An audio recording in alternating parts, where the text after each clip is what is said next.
Our idiocracy was founded on pursuing social clout by the vapid measure of views and like validation. Social media companies have become like fiat bankers. They've monopolised the digital public square, moved it wholly onto the digital space, and ration the views to the malformed attention junkies through their algorithm. You have these TikTok trends,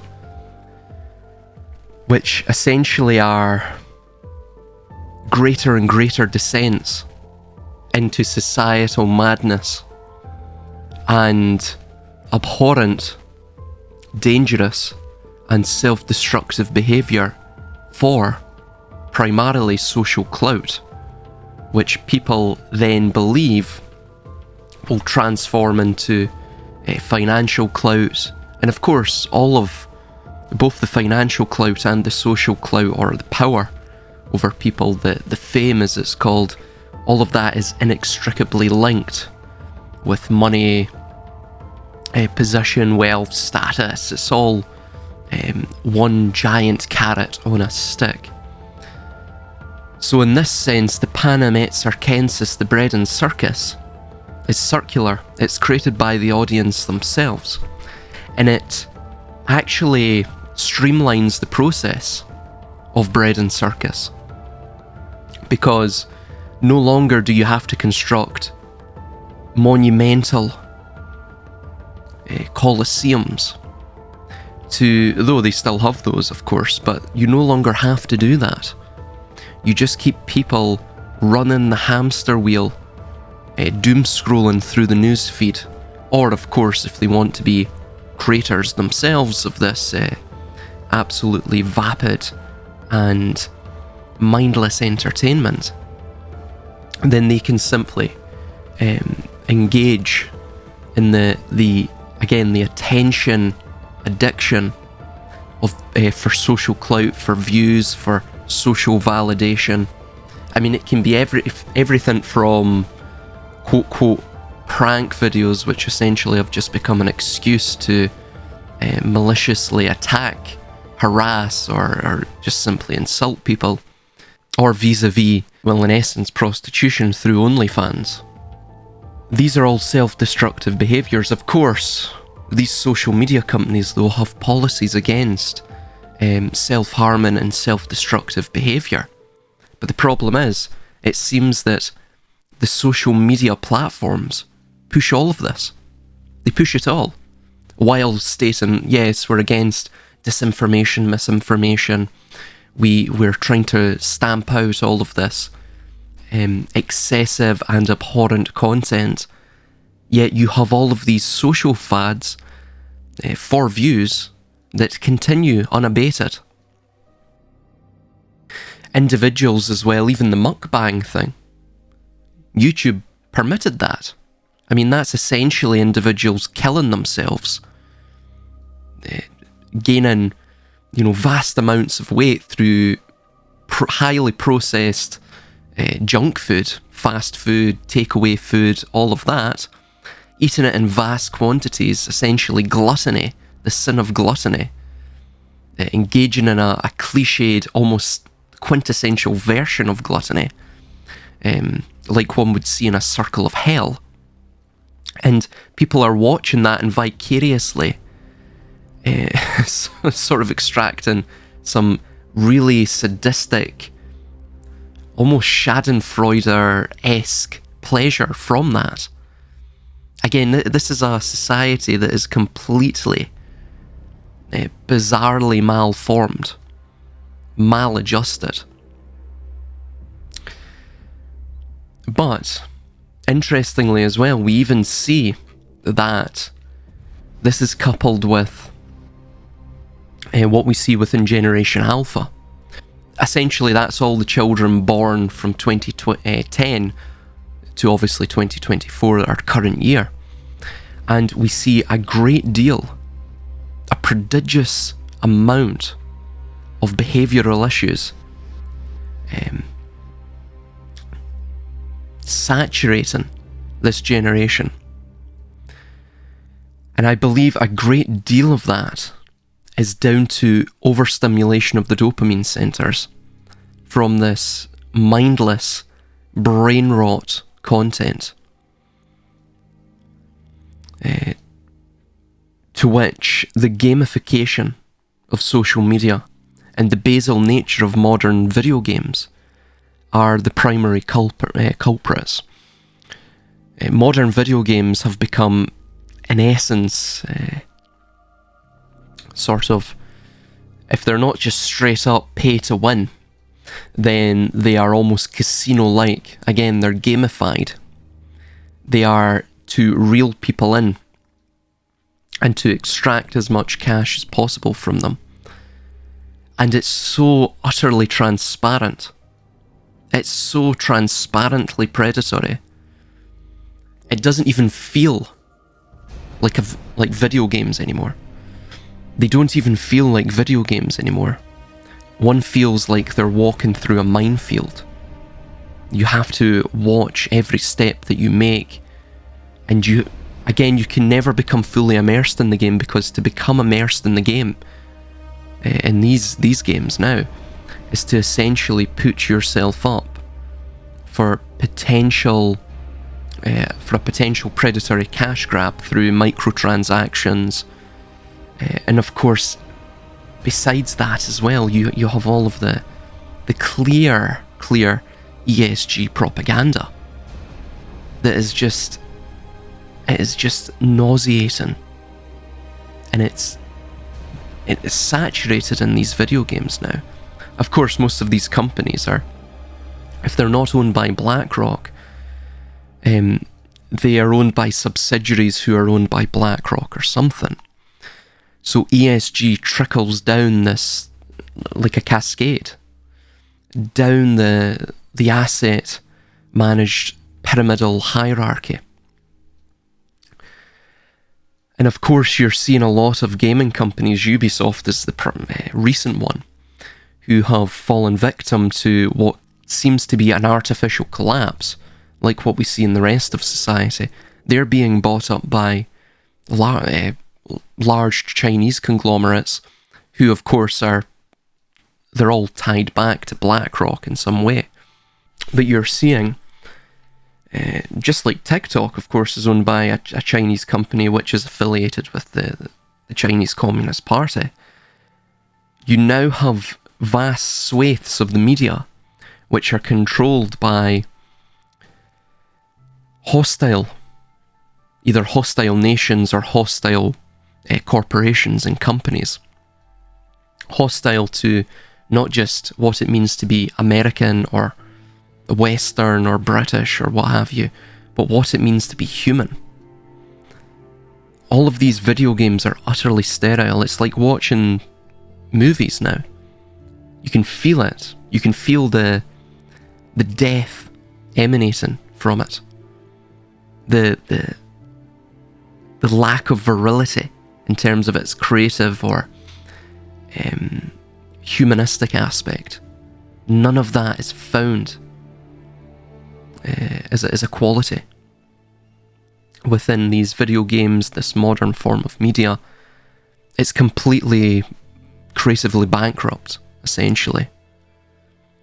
They can't even make it into proper propaganda, effective propaganda, because they themselves have undergone this process of, I guess, wokeification, if you were to call it that.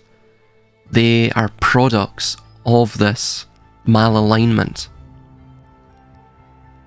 and they've become so infected by the brainworm that it has eaten every facet of their mind, of their creative will. They've become husks that seek to huskify everyone else. It's very much like in the Game of Thrones series, the army of winter. This horde of the dead that seeks solely to convert other individuals to the cathedral of clinicality. That everything has to be manage to such a point where you purge the human element from it, which of course is the unpredictable element. It's the element that can't be quantified, it can't be repackaged, or rather manufactured, mass-produced, and thus sold for profit to a consumer army, a mindless automaton consumer army. So thus, the human element has to be purged, and they're doing that by osmosis, by literally purging the cultural environment, by purging the society of any semblance of or even memory of what it means to be human, to destroy nature itself, to bend nature to the managerialist will. I mean, you feel it, it's a very tangible force. There is an imperceptible quality to it that is occurring as an undercurrent within society. But at the same time, it is very present, it's immediate, and it's inescapable. You can't elude this force, this all-pervasive, all-seeing, all-knowing force.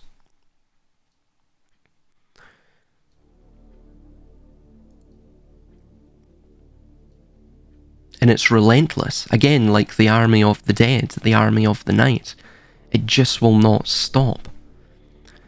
And again, as I stated, this is occurring by osmosis through media. They're literally reshaping the youth, the juvenile populations, which of course, I mean, the juvenile population is growing even while the population is collapsing. And by that I mean people are becoming perpetual adolescents. They're becoming perpetually juvenile, right? They're 30 years old and they're still living as though they're 13. It's insane. People can't move out of their parents' house because of obviously the absolutely unequal and mismanaged economic and fiscal situation. Inflation being used as a stranglehold and as a tool for social engineering in and of itself. We are seeing a numbing of the dopamine centers, because as people no longer can cling to the family unit, because there are no families really being created, and if they are being created, then the way that this materialistic culture is imparting this self-destructive value set onto adolescents and young adults, they see every relationship, every interaction as either a transactional exchange. They don't see it along emotional lines, or as a way to bond, or as a way to grow as a human being. They see it along transactional lines. How can I quantify this in terms of, can I create content from this interaction? Which can then be measured and justified in terms of social validation through likes, and that generates social clout, again, that can be measured through followers. So essentially it's the quantification, the massification, like the rest of society, right? And the managerialist mindset. You're quantifying, massifying, if you will, something that really is beyond the scope of quantification, which is societal interaction, which is the process of relationships and how relationships are formed and all of that. So you're creating a very fake society. Again, from the Old English faken or faken. That wasn't an expletive, I can assure you. That's the Old English pronunciation, which means to tangle up a coil, right? A coil of rope. And what that means is everything becomes so entangled, there's no way to get out of it. The more you try and struggle against this entanglement, the more you either entangle the knot or, of course, increase the tension on the knot as well, right? Again, it's like the constellation of Pisces in that regard. The more that the fish struggle and pull in divergent ways, the more the ribbon which joins the two of them increases in tension, and of course maintains their prosonic, immobilizing state. So it's very much like propaganda, or the Psy War that we see now. And it's to such a point as well that everything that the average American citizen, or of course the Western citizen in general, believes is a complete and utter fabrication, a lie. But not just, a surreptitious or sequestered lie, a concealed lie. It is a blatant lie. So, I mean, this extends to everything, really, but it's seen in no other place more firmly than in, of course, the area of the social sciences. Critical race theory, critical theory, and of course, gender. And this supposed modern semantic divergence through, with sex, that gender and sex are two different things, that gender expression is somehow different to biological sex. Again, this is further intensifying the managerialist reshaping of society, right? It's like from that film Nefarious, where the demon states, God made man in his image, and we remade man in ours, right? This adversarial force, again, which is what Hashitan means, the adversary.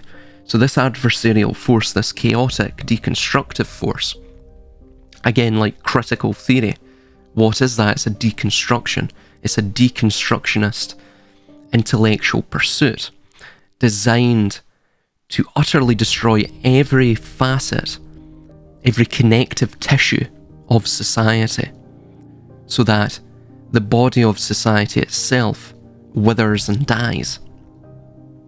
But in terms of specifically digressing back to gender and such, this further exemplifies this very acute need for managerialism to diverge humanity from nature herself. Again, they want to quantify everything. They are purely materialistic. So, as we see with science, they reduce everything, even if it cannot be reduced. If it may exist as a noumenal force, a metaphysical emanation or aspect, something that really it can't be quantified, and thus it can't be materialized or thought of or visualized in a materialist sense. Science, or just this managerialist approach, must reduce it down to something that's quantifiable. The reason they want to quantify it is because once you can quantify it, you can quantize it, modulate it, condense it down into data and information that can be exchanged on markets. Essentially, markets are they're not simply just economic vehicles of exchange, meaning commercial exchange, or some sort of fiscal exchange or monetary exchange, right? The monetary medium itself simply acts as a way to expedite or facilitate the trade of information. It's information that the fiat banker controls. That is why they're involved in the digital terraforming of society. That is why they're involved in essentially the dumbing down process of the population. The reason they want to dumb people down, to bring them into this, again, condensed state where they can be more easily quantified, their metaphysical aspects can be divested and can be repealed, you could say abrogated from their persons, because once you take the soul out of the human becomes a pure economic product that is predictable. And if it's predictable and it's narrowed and condensed, it is a potential packet of data or information. It can produce information and data, and it can produce it in a very linear, again, predictable and homeostatic manner. By homeostatic, we mean one where it's self-organizing and self-policing, self-ordering. This maintains society in the loop, right?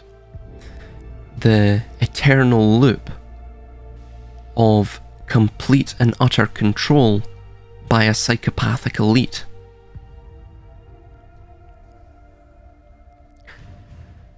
The issue is, people, I do not think, understand all of these pieces of media, everything on the internet, all of these social media platforms. They're not designed simply to distract you. They're designed literally to reform, to reshape, and to make malleable the very mental landscape that permits you to function within this world. If they can do that, they can turn you into an automaton, which is exactly what they desire. So they're doing it through bedazzling media that, like a moth to a flame, entrances your senses, titillates the very R complexes, the basal nature of oneself, right? You see it today, where supposedly this is progress, we're sophisticated. Our reproductive patterns are utterly primitive. You have polyamory or polygamy essentially taking over the Western reproductive pattern or behavioural tendencies.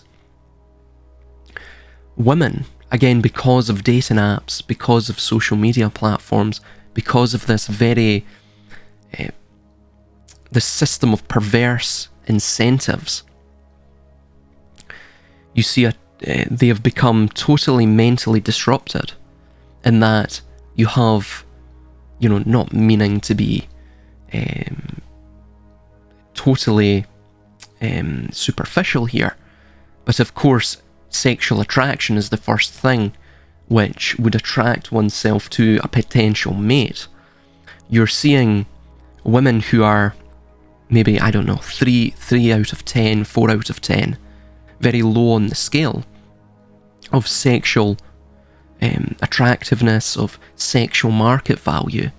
They are going for guys who are, 8, 9, 10, and they have these totally skewed, again, very transactional views of men, that they objectify men as purely like ATMs, objects of potential resource extraction, which of course is an evolutionary drive of women, but is something that was tempered within the bounds of civilization through matrimony.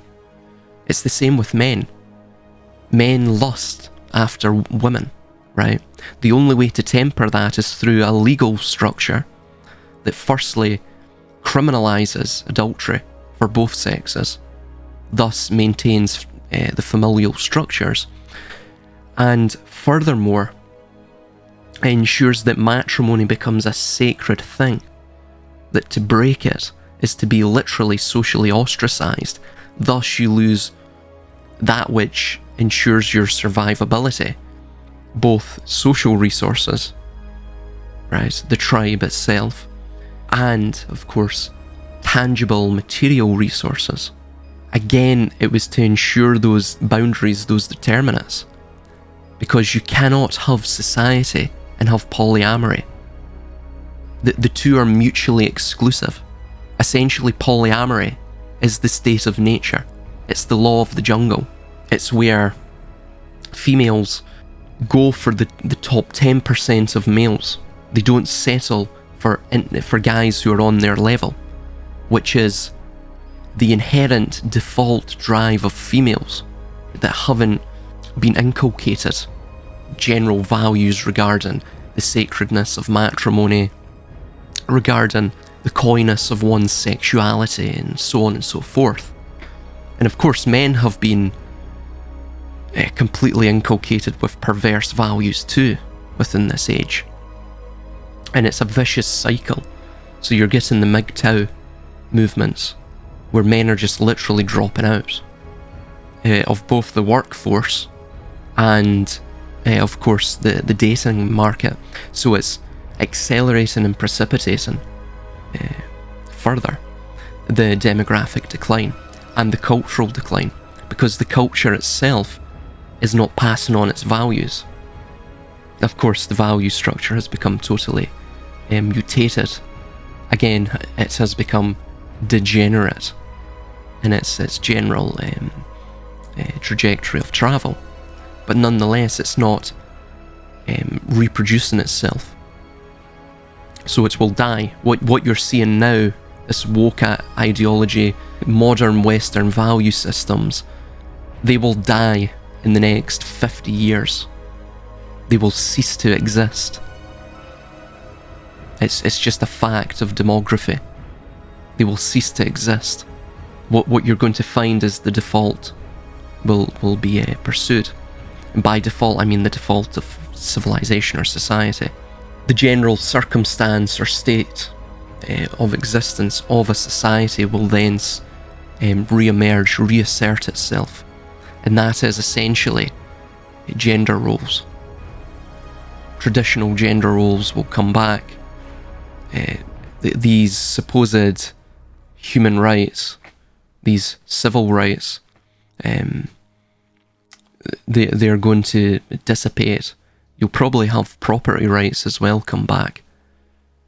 Again, that's if the edifice of Western civilization collapses along with the bankers, which I'm doubtful of, but Western civilization at least seems to be being artificially demolished as we speak. But of course, I don't expect the bankers to be demolished along with it. Those are the ones with the wrecking ball. So everything in society is completely perverse. It's completely backwards. You know it's bad when you're looking at the Taliban's society in Afghanistan, and it actually looks far more stable than what we have here in the West. I mean, that is a terrifying thing to admit. It is. It's far more stable. Totally stable. And it's something, of course, the local population want, by and large. Of course, bar the cosmopolitan urban populations, but of course most of them fled once the US and their allies left the region. But you're going to see something like that take over in the West again once we reach our terminal point. Once the Westerners just really, truly stop making Westerners. And I actually hate using the term Westerner, because what we have now, the modern generations, even modern Western values, they are not Western values. They are, again, a mutation. They are something that has been created within the malicious minds of postmodern academic thought. So I have a certain apprehension calling modern or postmodern Western values as Western values, because they're not really Western values. I mean, most of the Western countries today have essentially turned into mere geographic areas of, in essence, transaction, given the general economic state of most of these Western nations. The transactions aren't even taking place anymore. See, that's the problem as well. Once these transactional pathways dry up, by that I mean the economic potential dries up, then you're going to have nothing left that joins these, hodgepodge societies together, these pluralistic experiments, nothing will provide them cohesion at all. They will literally cease to exist overnight. It's a house of cards. But of course, as well, the cultural fabric is collapsing because the culture itself, which propagates these, again, antinatalist and self-destructive values, is, lo and behold, imagine my shock, destroying itself.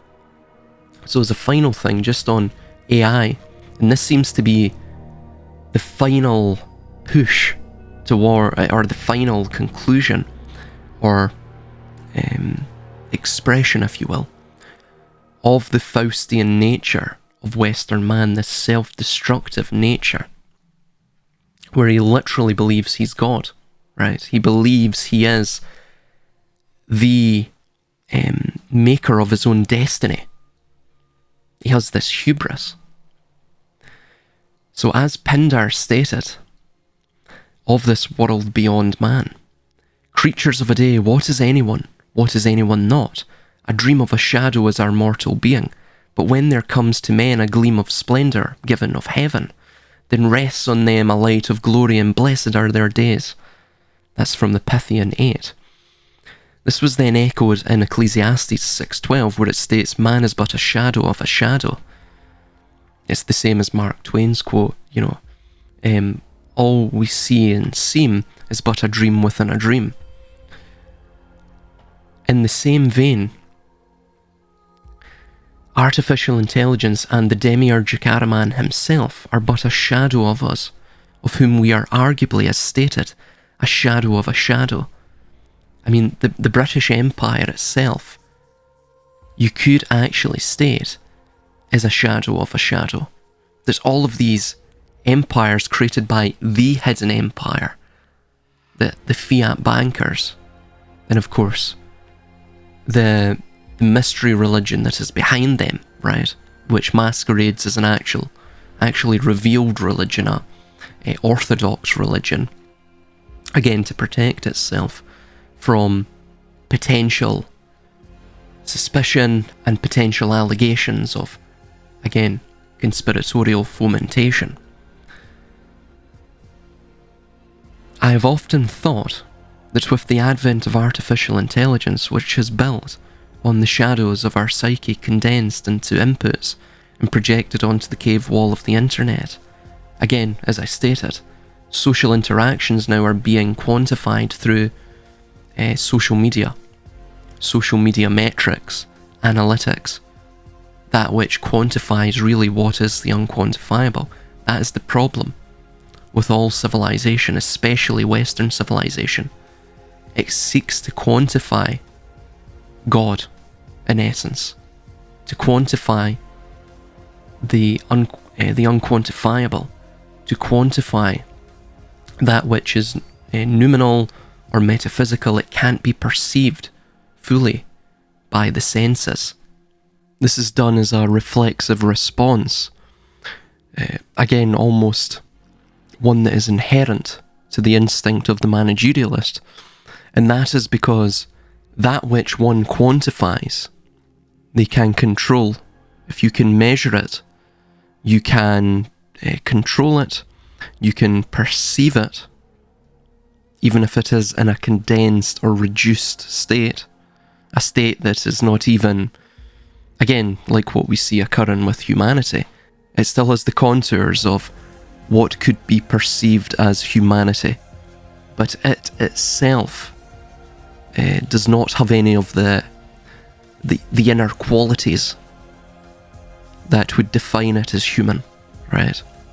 Like what we see in terms of the newer generations, that everyone seems to be this sort of narcissistic, mentally deformed automaton, a husk, a total husk, a heterotopia, a nightmarish, sterile, uncreative, inartistic, Ahrimanic automaton. Again, just to describe it, it's the same thing with God. God is to be completely reduced down into a binary form, into laws, maxims of mathematics, to be understood, quantified, completely corralled by the human mind. But of course, in their quest, in their crusade to quantify God, to quantify the metaphysical, in, of course, hopes of controlling the universe, they actually destroy everything that made life enjoyable, worthwhile, mystical, magical, awe-inspiring. They get rid of all of the various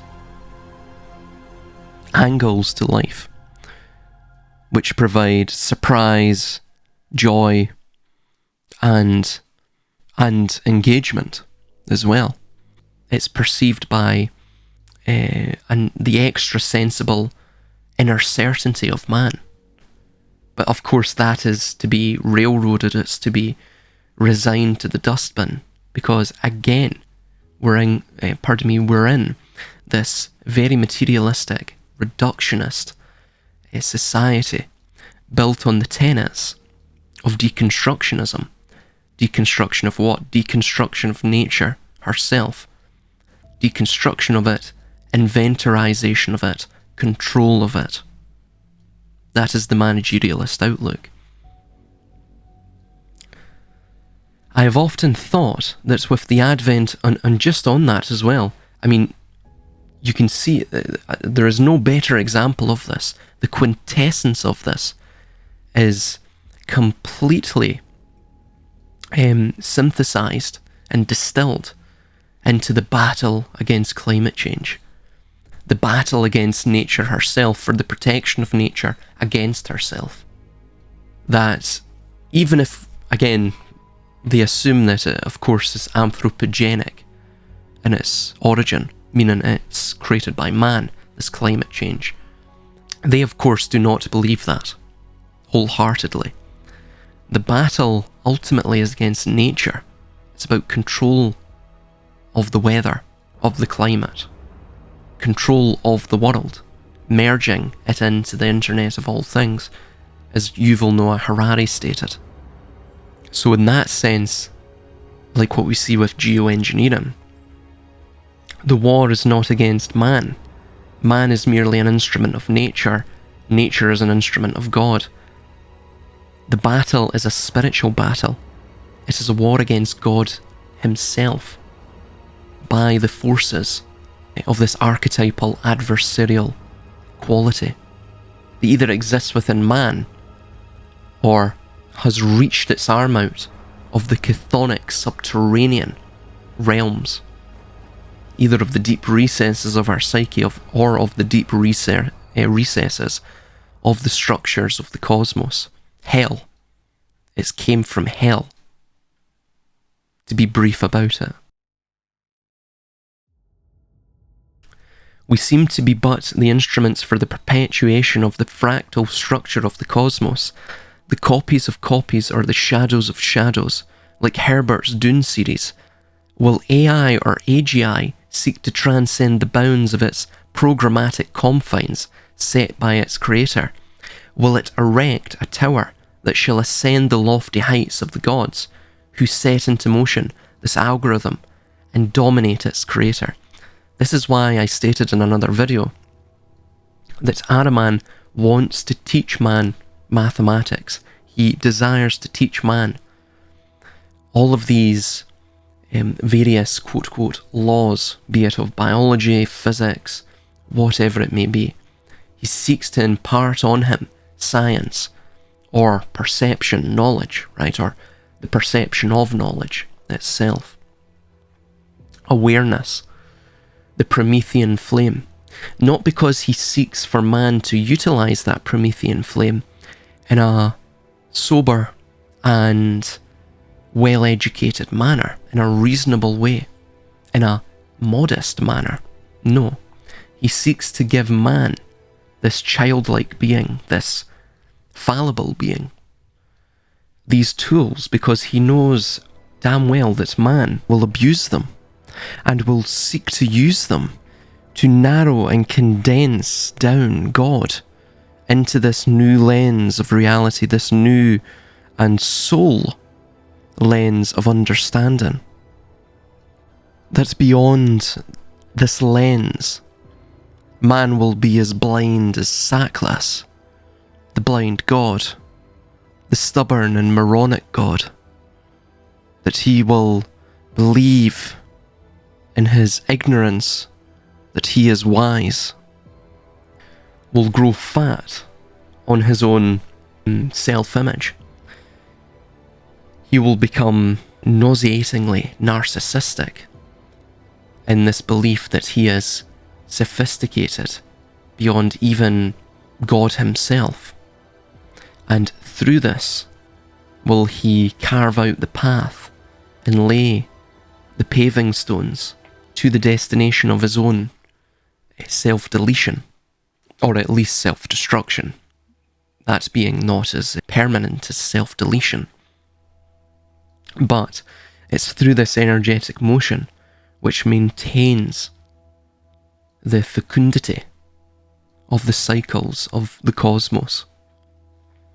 That's what it appears to be. It's almost akin to the violent nature, or the violent motion of the tilling of the soil. The yoking together of the two oxen who carry the till. But in our case, it is the yoking together of the Promethean flame and of man himself into that destructive spirit which tills the soil, and the cedar, the satyr of the satyr square, he who is beyond the knowledge of good and evil, plants the seeds of the next harvest, the next crop. This is why you have mystery religions like the Shiners. Of course, even Abrahamism itself, trampling the winepress and taking his scythe, and the angel of destruction taking his scythe and, cutting down, harvesting the crop of humans upon the earth, for their iniquity is ripe, right? They're ripe for harvest. You have all of this imagery, even pharmaceutical, farm. You see it there in the word. All of this is a sort of ritualistic play, a theatre production, a cosmic theatre production. In its macrocosmic sense, and in its microcosmic sense, it is a political theatre production, political kabuki theatre, if you will, where we are both the spectator and the participant, the actor, who wears these personas that have been gifted to us. The persona in Greek is the mask the actor would wear. In this sense, it's the synthetic ego. Who are you? Well, people would answer it. I am my job. I am my political ideology, of course. I am my whatever my identity may be, my gender expression, my sexual expression, so on and so forth. That is why identitarianism is so popularized today by the state. Because if you hyper-individualize people, firstly, you destroy any potential resistance they could put up against you, because you have destroyed their ability to congeal socially with other people, again through a family unit or through other individuals. You want to make them into a special snowflake, and of course snowflakes are all unique, right? So if you're completely unique, or you all think you are unique, that the world orbits around you, then you're less inclined to, again, like females, you're less inclined to lower your standards and settle with other people, to empathize with them, to see them upon an equal playing field, right? So it destroys any potential for social cohesion. That is very advantageous for a state whose position is unstable and whose agendas, whose machinations are completely nefarious and antithetical to the interests of the general population. So all of this is, it combines to really create a panopticon, a labyrinthian-like system of psychological mazes, which debilitates the population without them actually knowing it. It wages psychological and physical war against them, again without them knowing it. And it corrals them into the urban pens and corrals them into new and emerging patterns of behaviour, which of course are advantageous to the state but are disadvantageous to the population at large. So is this cutthroat cycle between creation, supplant and creator like a self-aware subject that seeks to leap from the canvas and snatch up the paintbrush of proliferation from its creator in rebellion, in the nature of rebellion? Is it all part of the grand homeostatic system of the universe playing out? Is it natural or is it unnatural? Of course, as it stands right now, AI does not have the capabilities yet to go beyond a mere glorified machine of reformulation. Though we see with the Tesla bot, they are attempting desperately to bring about this digital machine, purely machine golem. And they can't quite do it yet. So they're having to, again, turn human beings into these machine-like golems. But the problem is, the more you push human beings down that road, the more human beings tend to opt out of the system, because you cannot repress the innate drive, the innate id or instinct of the human being to be human. That is ultimately why civilizations fail. Human beings are, whether we like to believe it or not, they have a certain set of animalistic instincts, which of course we repress for the sake of society, for the benefits we extract from society. But once those benefits that we extract from society cease, and perceivably so, then the instincts take back control of our psyche, of our decision-making processes, because ultimately there's no benefit to maintain the racket of society and for us to repress our aggressive, animalistic, and humanistic tendencies. It, of course, our basic nature is not just aggression and bestial. It is also, it clings to this sort of mystical or magical notion, these notions, these ideas, this quality, this ineffable quality that makes it worthwhile to live. That is ultimately the issue with rendering humans into mere economic automatons, robotic economic units. Is, of course, yes, you get rid of the bestial nature, but you also get rid of all of those other aspects which, can be largely peaceful as well, right? The sort of shamanistic, magical aspects. Religion as well, right? You get rid of all those aspects which make it worthwhile to be human. Look at art, music.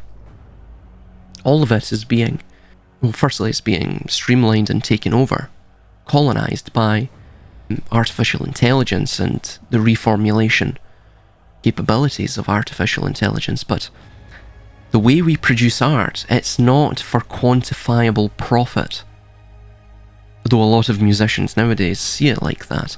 No, it's for expression.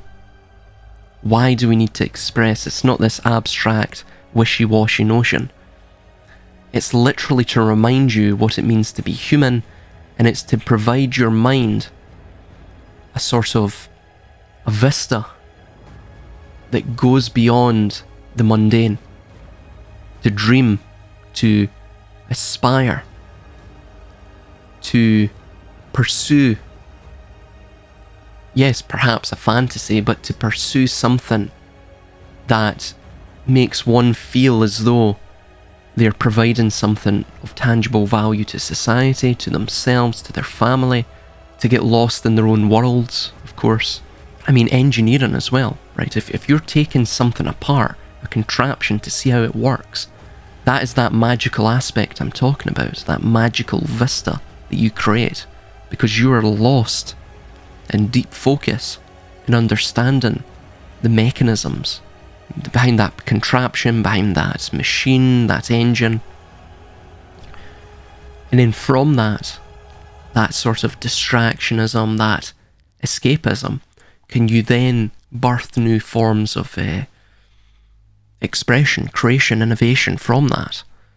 Philosophy, art, all of that is extremely human, but they're trying to reduce it down, to boil it down to its base common denominator, right? It's to turn it into something that is ugly, that is inhuman, that is utterly repugnant to the vast majority of humanity, not just alive today, but those who have lived in the countless generations prior to us, all the way back to the birth of the species.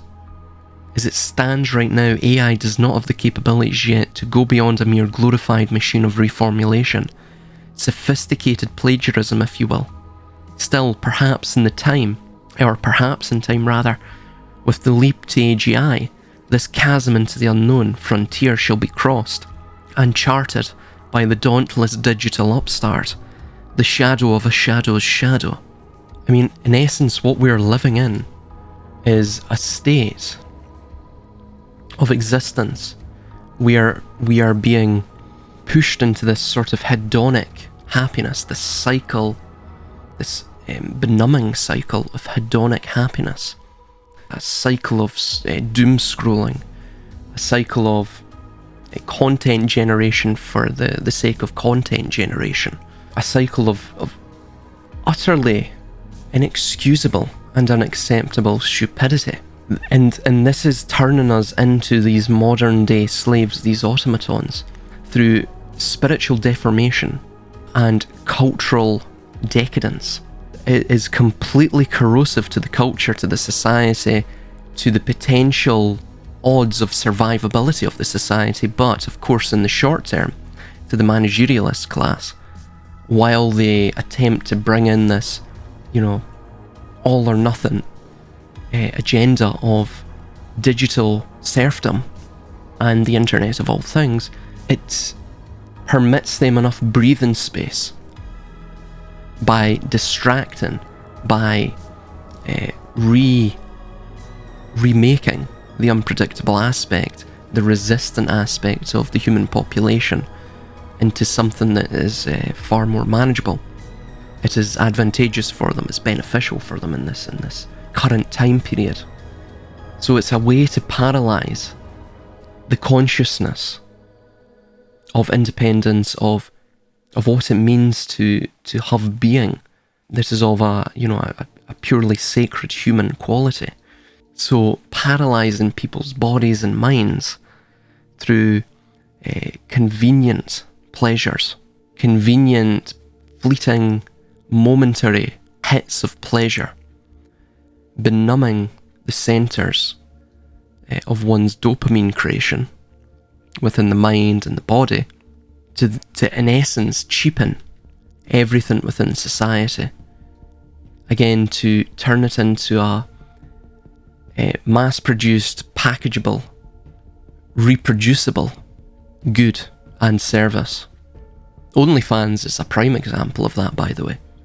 That is literally the gamification of sexuality. And furthermore as well, it ensures that one woman can, of course, service. She is not servicing them. They are engaging in self-pleasure.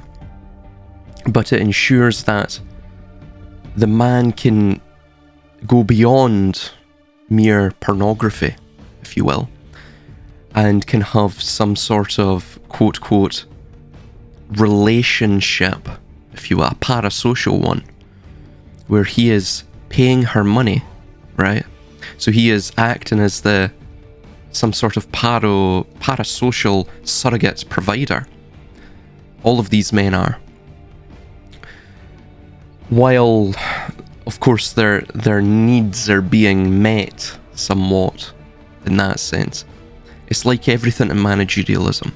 Video games are another example of that, where they will hijack a biological drive that you have that is there to either maintain the species, maintain the family, maintain yourself, right? And ensure that you can progress, innovate, and reach your full potential. They take that, they hijack it, and they invert it. So with video games, you have the inversion of the reward response. Again, it's the same thing with the dopamine response. That is that sort of reward response. When you achieve something, you get a dopamine rush. If you benumb that, if you overindulge in the dopamine, either through, again, video games or through one's news feed, and you can easily get that dopamine response, through social validation, likes, whatever it may be, through those metrics, then of course you're less inclined to go out and fulfill your full potential, because you're already like a zombie, addicted to the dopamine rush that you're getting easily and artificially from these, again, social media, video games, of course OnlyFans as well, both the creator and the one viewing the creator's work, if you could call it that, or it's skimpy videos and photos.